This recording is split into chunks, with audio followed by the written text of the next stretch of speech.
The airway, which way are we going to go? Are we going to go down the front? That's the airway, that's our trachea. The top of that is the larynx. And inside the larynx are our vocal cords, or our voice box. Then we go through the larynx, we get down into the trachea, which are the cartilaginous ridges. Those are going to branch off into the primary bronchi, right and left. And then secondary bronchi, tertiary, and then finally we get into terminal bronchioles. That's where gas exchange occurs. It goes terminal, and then we have alveolar sacs, and we have alveoli. So that's the whole anatomy of it. So there's the flow of that. The pharynx on page 806 is our throat. And here we are. Then we get into the larynx, which is our voice box. And we have our vocal cords in there on page 808. The opening in the middle is called the glottis. And then we have the cords on the top and the bottom. And then how sound travels across those cords makes a difference. We have our pitch to our voice. If they're tight cords, we're going to have a high-pitched voice, tight thin cords. And if they're thicker cords and looser, we're going to have a low-pitched voice. So the tension of the cords, high-pitched females usually, and then testosterone comes on board and thickens those cords so they have a deeper voice. And then how forcefully air goes across it, that gives us our different loudness.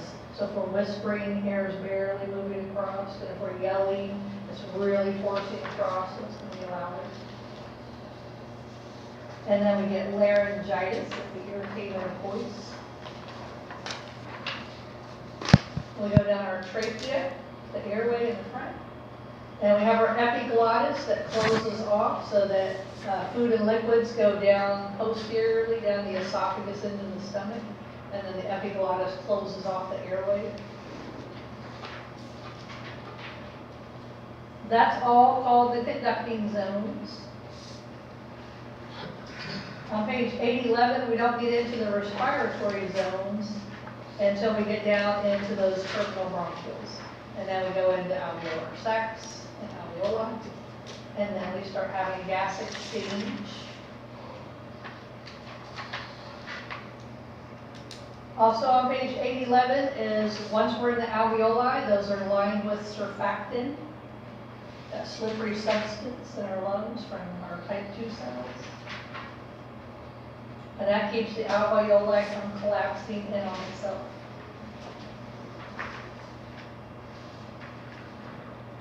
That comes on board at about 7 months in utero. Looking at the lungs, we have a right and a left. The right has 3 lobes, the left has 2.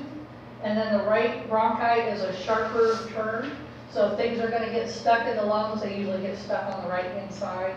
If you ingest something or you swallow something and it gets lodged, it lodges on the right-hand side more easily.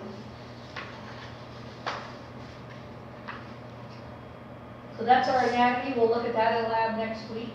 Then we have our pressures. Inside the lung is intrapulmonary. That's a positive pressure. And then in the lung cavity, we have the negative pressure. That's intrapleural. So inside the cavity, remember the inside the lung and the alveoli pushing out is intrapulmonary, inside the lung. And then lining the cavity is the intrapleural. That's the negative pressure. So we always have the lungs pushing out, positive pressure, and the air in the thoracic cavity pushing in, negative pressure. And that's what gives us expansion and contraction on page 817. And then we always have atmospheric pressure, positive pressure pushing in on us. So we're back to this. We can't have flow if we don't have pressure. The flow is those differences. And the intrapulmonary inside the lungs pushing out, and the intrapleural pushing in. So we have to have that so that we have to have those pressures related to the flow. And what we're flowing now is air. Things that go wrong, we have atelectasis. is your collapsed lung, the big fancy word for collapsed lung for whatever reason. And then air gets in that pleural cavity, so the lung collapses in, and then we have this big space.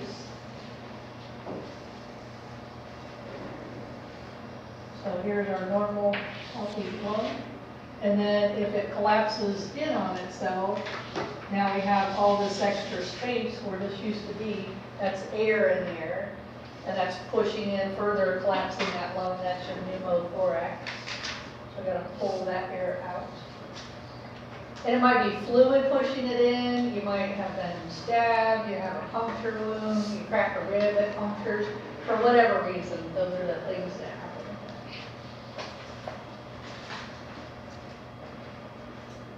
We talked about pulmonary ventilation, so we're breathing in and out, moving air. That's dependent on our diaphragm. The diaphragm is going to move the chest cavity up and down. That's our vertical movement. And then our intercostals, external intercostals, are going to be lateral movement. So the rib cage is going to expand out and in. Diaphragm and external intercostals.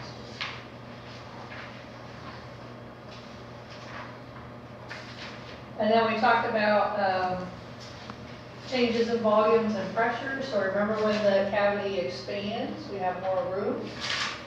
Increased volume equals decreased pressure. So there's a lot of room in there. And then we breathe out, decreased volume, lots of pressure. So again, flow and pressure.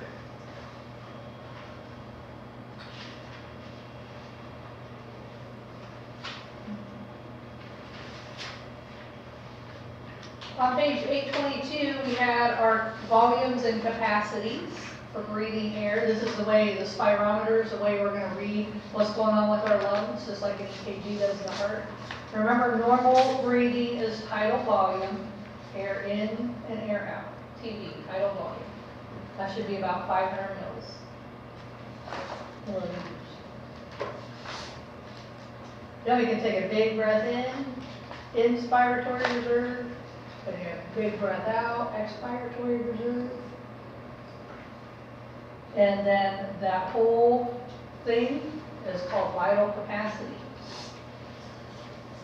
So capacities are when we start adding volumes together. And we'll look at this in lab. We'll do an example of that. We'll learn how to read some spirometers.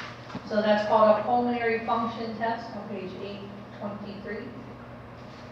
How we test it is with the spirometer. And what we're testing for is, do you have normal values? And if not, is it obstructive or is it restricted? That gives us a good picture of what's going on. And then we talked about, even though we're moving air, is that really the best measure? The better measure is alveolar ventilation. Then we know if we're exchanging gases or not. We know we're all breathing, but are we exchanging gases? That's alveolar ventilation.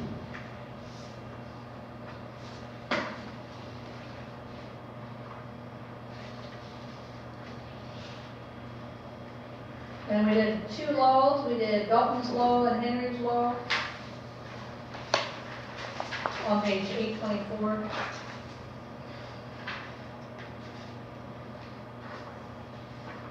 Dalton is the one that talked about the pressure is directly related to the percentage of the gas.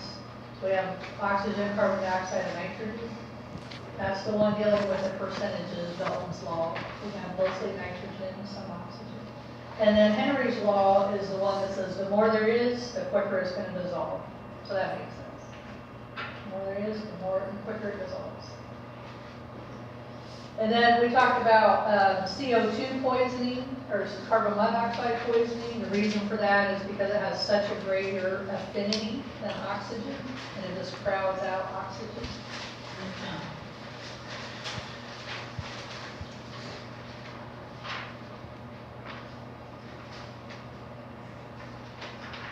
And that's all on page 824 and 25.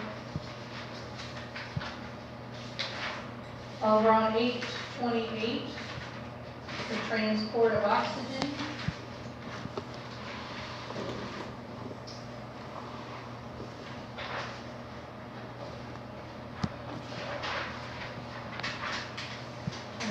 Not seeing it here. Talk about the Haldane effect with that. The Haldane effect says the less oxygen there is, the more carbon dioxide there'll be. It'll just take up that space. And carbon dioxide, nothing special. Oh, Haldane effect on page 832.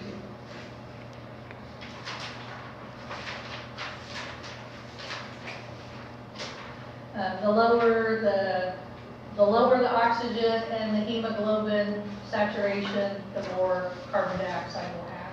So that's how they were just saying the less oxygen there is, the more space carbon dioxide will take up.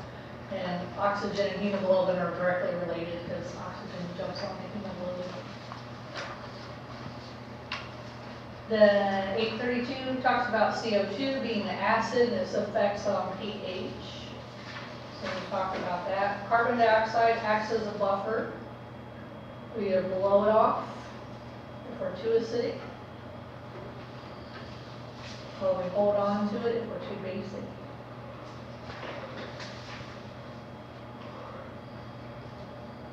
More on that later in that. On page 834, what controls respiration? Medulla controls the rhythm, and the pons controls the rate. So that's why it's a buffer, because it can help us blow off or hold on to CO2.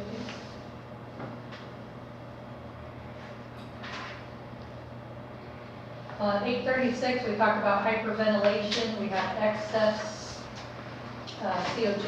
We got to push it off, or we got to hold on to that and bring our pH back into values, normal values.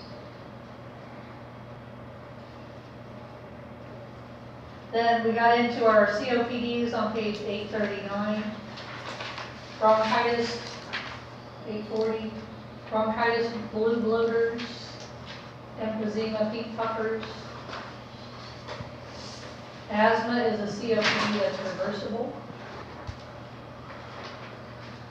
It's a bronchoconstriction situation. So we can bronchodilate it with medications, inhalers, and steroids.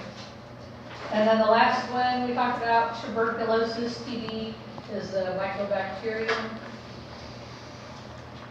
Fever, night sweats, coughs, blood. And then, of course, lung cancer. Can't talk about the respiratory, not talk about that on 841. I think your book says 90% of cases are due to smokers.